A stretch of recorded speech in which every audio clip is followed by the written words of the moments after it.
Senator, thank you for coming to New London. My question is one of concern as a parent and a youth trap and skeet coach. How is it that we are rightly talking about responsible ownership of firearms and how that relates to the Second Amendment, but we are not looking at violent video games and their effect on young people due to the First Amendment protections? As a person who teaches safe handling and use of firearms, I am greatly concerned about young people being exposed to the endless and irresponsible killing these games encourage.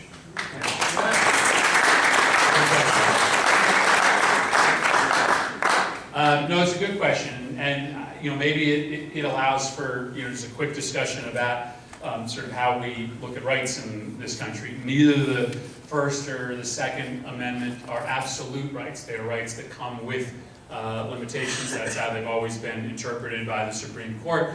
Just as you can have limitations on the type of weapons that individuals can own, you also have limitations on your speech. That you can't stand up in this crowded room and say certain things.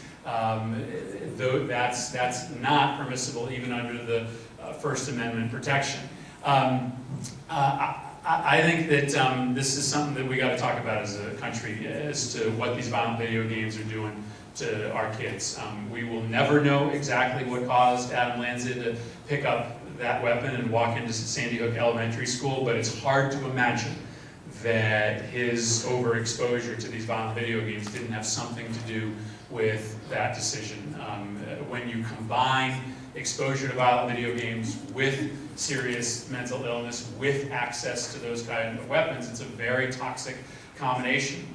And I won't sit here today and tell you that I have the easy answer on where the government could draw the line on what kind of video games are legal and what kinds are illegal. That is a very, very hard line to draw. I mentioned that it's hard to draw the line when it comes to defining certain types of weapons. It is infinitely harder to draw the line when it comes to the content of speech, what kind is legal and what kind is illegal. What we do know now is that we just don't have enough real hard data that tells us that there is a link between exposure to those video games and violence. Now, I believe there's gotta be, but what we need to do, what we first need to do is essentially use our research capabilities to understand what that link is and what types of violent video games or violent movies lead to that kind of violent behavior. And once we have that information, then I think we can have a conversation about potentially what kind of content to limit